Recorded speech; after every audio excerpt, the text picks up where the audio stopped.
Live from WTVO Rockford and your home team. Eyewitness News at 5 starts now. Just 5 days before the Illinois primary, an incumbent state senator from Rockford claims his opponent shouldn't be allowed to run. A Freeport spa is now at the center of a prostitution investigation, the break in the case that allowed police to make a move. And gun advocates score a major victory in a New York court, the impact it could have here in Illinois. Good evening, I'm Mimi Murphy. And I'm Eric Wilson. Election campaigns are hitting their final stretch with just days before Tuesday's primary. But the road to Illinois' 35th District Senate race has hit a roadblock. Incumbent Senator Dave Severson says his primary opponent shouldn't be allowed to run. Reporter Nicole Delgado has been following this story for a couple of days. Nicole, what can you tell us? Eric, Mimi, this all started when Severson said someone at Rockford Cedarhurst Senior Living Center contacted him. They reportedly said some of their residents' signatures appeared on a petition of both candidates. The problem of the signatures is that they didn't match. Severson accused Nicolosi for forgery. The Nicolosi campaign tells me they did some of their own research. They compared their signatures to those of State Representative Joe Sosnowski. The campaign says those match. According to the Illinois Board of Election, no objection has been filed with the office. They're always free to inspect all petition packages that are filed with us. But no one filed any objection in this case. Coming up at 6, we'll hear from both Nicolosi and Severson. Mimi? All right, thanks, Nicole.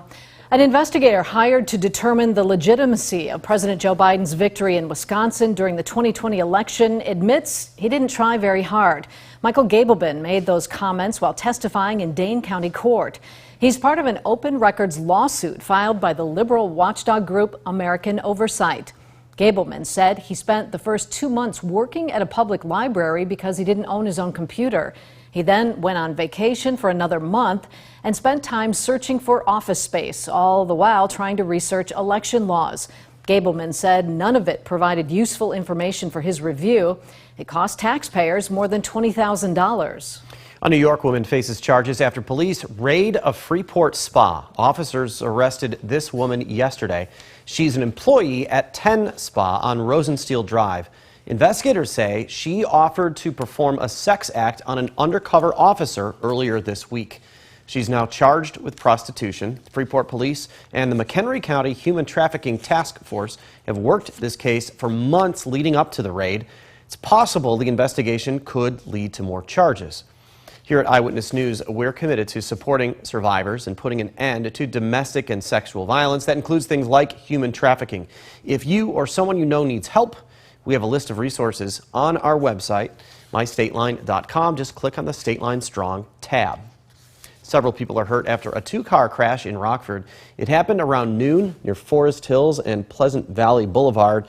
The two cars hit head-on. Both are badly damaged with debris in the street. No word yet on the extent of anyone's injuries or what led up to that crash. The U.S. Supreme Court strikes down a New York gun law. The justices called it too restrictive. Now the ripple effect is expected to impact gun laws here in Illinois. Trevor Shirley is in Washington with more. Well, this was the court's biggest gun rights ruling in more than a decade, and it's expected to impact major cities across the U.S., including New York, Chicago, and Los Angeles. The New York law in question required someone to show a specific need for a weapon in order to get a license to carry one in public. In a 6-3 ruling along ideological lines, the court ruled New York's law violated the Second Amendment right to keep and bear arms. In essence, the court says all Americans have a right to carry a firearm in public. In most of the country, gun owners already had little difficulty legally carrying their firearms in public, but several states, including California, have laws similar to New York's, which made concealed carry outside the home more difficult. Those states' laws are now expected to be challenged following today's ruling. The Biden administration urged the court to uphold the New York law, saying that without it, more gun violence would occur. The court's 3 liberal justices all dissented, focusing on the death toll that gun violence has taken on society. It is not just irresponsible, but it's downright dangerous. Our nation is in the middle of a gun violence epidemic, and instead of working to protect our communities, this court has made it even easier for potentially dangerous people to carry concealed handguns in public spaces. And it's estimated more than a quarter of the population live in states that will be impacted by today's ruling. Reporting in Washington, I'm Trevor Shirley. Democrats and Republicans have always sparred over gun control. However, both sides agree today's decision is a major turning point in the debate. Congressional Republican from Illinois Rodney Davis released a statement following the ruling. He said this is a, quote, big win for the Second Amendment and the right to self-defense, and that law-abiding citizens shouldn't have to face undue burdens to exercise their rights so they can protect their life, family, and property. A popular e-cigarette is pulled from store shelves across the country. The FDA ordered Juul to stop selling vape devices and cartridges. Regulators blame the company for the rise of teen vaping. The agency says Juul targeted teenagers in marketing by offering free samples and fruity flavors. We caught up with one Juul user in Rockford. She tells us e-cigarettes helped her quit smoking, and the ban is unfair to users like her. Why don't you pull alcohol because it's not good? I mean, when's it going to stop? Sure, the kids were, well, don't sell to the kids. I mean, come on. They're always trying to get stuff. Juul plans on appealing the FDA's decision. Rockford City Market isn't the only market in town. Today marks opening day for the Rockford Midtown Market. It's held at the Rockford Public School District headquarters parking lot on 7th Street. Vendors offered fresh vegetables, homemade candles, and clothes. One business owner tells us he hopes this market brings in new customers. We have a retail greenhouse down in Oregon, and this is just a way to introduce our products a little broader and get out here and meet new people. The Midtown Market runs Thursdays 9 to 1. Title IX has protected students at public schools for decades. But who it doesn't protect has education leaders wanting to make changes to the law. That's coming up after the break. And did you know one of the highest rated children's museums in the country is right here in the state line? Coming up tonight at 6, we go inside Discovery Center in this week's Destination Illinois. It was a near perfect summer day today. Some rain and a cool down though is expected this weekend and beyond. Find out all the details coming up in just a few minutes. You're watching Eyewitness News, your home team with Eric Wilson, Mimi Murphy, Scott Leber, and Chief Meteorologist Candace King. The school police chief who oversaw the response to the Texas elementary school shooting is on administrative leave. School district administrators made the announcement overnight despite saying they would wait to take action until the investigation was complete. According to Superintendent Hal Harrell, lack of information as well as not knowing how long the investigation would take forced him to make a decision. Some parents in Uvalde say the move doesn't go far enough. He should never be allowed to work in law enforcement again, my personal opinion. The district did not say if Chief Pete Arredondo would still be paid while on leave. On the 50th anniversary of Title IX becoming law, the U.S. Department of Education unveiled changes it wants to make. Title IX dictates public high schools and colleges that receive federal funding can't discriminate against students based on sex. The Department of Education wants to extend that protection to transgender students. This comes as some schools across the country have prevented transgender athletes from participating in sports based on the gender they identify with. Allowing athletes to self-identify into a gender category erodes the gains that women have made, and it ignores the biological differences between male and female athletes. They continue to hurl insulting lies about transgender girls dominating sports. The proposal would also roll back rules placed during the Trump administration on how schools handle sexual assault allegations. Well, we've hit a bit of a dry spell lately. That could change this weekend. Rain is headed our way. Jordan times that out for us in your firstborn weather forecast next.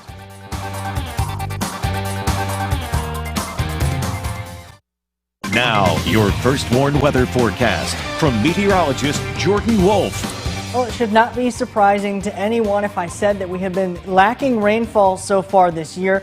because we are behind the 8 ball as far as rainfall is going for precipitation. We should, in the month of June, have seen close to 4 inches of rainfall, but we've only seen just over 1 1/4 inches. This is a little bit better than what we had last year when we were still under an inch of rainfall, but we're still behind the 8 ball by almost 3 inches. As far as the year goes, we should have seen close to 18 inches of rainfall so far.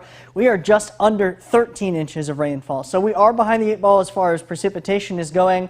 And we remember last year we took a long time to dig out of the drought that we had developed from last summer. That drought didn't actually end until earlier this March, April.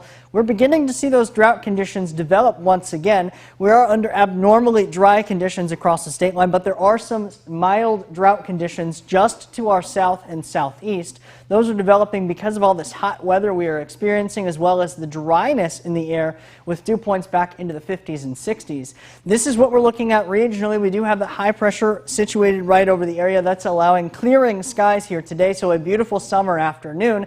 We would have expected, or at least liked, to see a little bit of rainfall here, but nonetheless, we do have the blue skies to at least give us a little bit of a good thing to expect from today. We do have the high pressure working its way through the area. There's a complex of showers that are working across Missouri. Those are expected to weaken here later on this evening, but those blue skies, very evident now. Our SkyTrack camera, not a cloud in the sky over Freeport, showing those beautiful blue skies here this afternoon, continuing this evening. Temperatures underneath that are still in the 80s and 90s. We're at 90 degrees now in Rockford, but look at the heat index.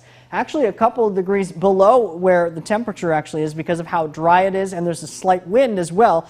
86, 85 for Rochelle, 86, 84 for DeKalb. We're continuing to see those improving conditions, temperatures falling all the way back into the 60s overnight tonight. We're at 65 for our overnight low under mostly clear skies. A very comfortable evening, not really expecting anything as far as humidity is going. Tomorrow, though, temperatures are back up close to that 90-degree mark, officially 91 degrees. We do get some more clouds than what we had today, and some rain moves in later on into the overnight hours. So we time this out, the Futurecast here. We're seeing those clear skies overnight tonight, continuing just a few passing clouds, not really anything. For the afternoon tomorrow, we do get a few extra clouds compared to what we had during the day today, but then those rain showers move in later into the evening and into Saturday morning. We do see some of those rain showers developing, some heavier, maybe some embedded thunderstorms possible with those as well. Those move out as we get later on into the evening. We do have a marginal risk of level 1 out of 5 from the Storm Prediction Center, so we need to keep our eye out for some severe weather, especially during the early part of the day on Saturday. And after this, we do see a little bit of a dip or a trough developing in the jet stream with that cold front that will be passing, bringing some of those showers. That's allowing temperatures to return much closer to normal. Normal is right around 83 degrees, so notice after the weekend is up, our temperatures return much closer to that mark, sitting in the lower 80s, which is about where they should be for this time of year. We are still a little bit warm through the weekend. Here, our 7-day forecast, 91, 88 for the weekend. Some chance for storms with that cold front. Temperatures are back down close to normal, but not for long as we're back into the upper 80s into late next week. 3 days in the middle to catch our breath, and then we're right back up there. Jordan, thanks. Scott's in next with sports. The Cubs came up with a big rally today in Pittsburgh, only to see a victory slip away. And the Rockford Speedway says goodbye to Jody Deary, and only it can. Now sports with sports director Scott Leber. The Cubs put up 14 runs in Pittsburgh last night. They were knocking the ball around PNC Park again this afternoon. In the bottom of the first inning, the Cubs' David Ross out there talking with the home plate umpire, and the Cubs had some sort of medical issue in the bullpen. The Cubs trainer ran out there, and it appeared one of the bullpen coaches was taken away in an ambulance. And the Cubs trailed 6-2 before they scored 5 runs in the 8th. Alfonso Rivas drove in 2 with a pinch hit single, and the Cubs led 7-6. Bottom of the 8th, Michael Chavez hits a solo home run for the Pirates, though off David Robertson, and that tied the game at 7. In the 10th inning, it's the same guy for the Pirates. Chavis blooping a single. Cabrian Hayes will head for home. He's going to collide with Wilson Contreras, but Chavis was in there safely, so the Cubs lost in 10 innings, 8-7. The White Sox will host the Orioles tonight. 2 more Sox players go on the injured list. Danny Mendick's out with a torn ACL. Adam Engel is out with a strained hamstring. Countless laps have been turned by cars at the Rockford Speedway over the decades. Few like the ones today. These laps were in honor of Jody Deary. Deary passed away last week at the age of 97. She and her family have owned and operated the Rockford Speedway since 1966. Following a funeral mass today at St. James Catholic Church, a hearse transporting Jody Deary's casket drove several laps around the track. Family and friends watched from the stands, many of them wearing checkered clothing, all of them waving checkered flags.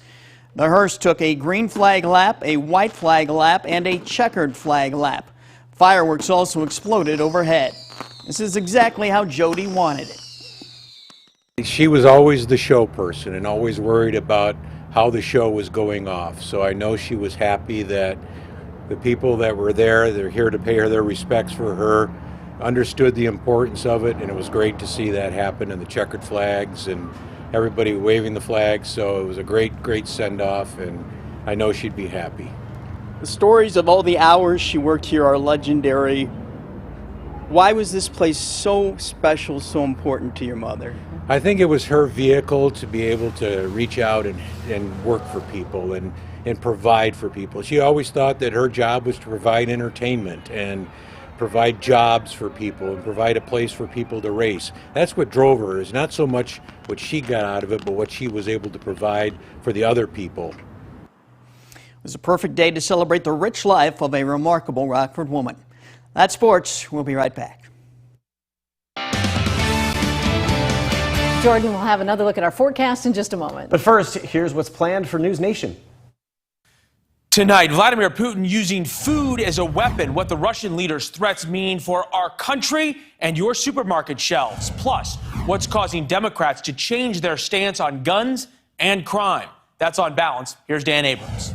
Thanks, Leland. Tonight on Dan Abrams Live on News Nation. Tons of hyperbole on a new gun bill and a new Supreme Court decision on guns. And yet, neither the bill nor the court's ruling are as sweeping as the fearmongers on both sides would have you believe. That's tonight on Dan Abrams Live.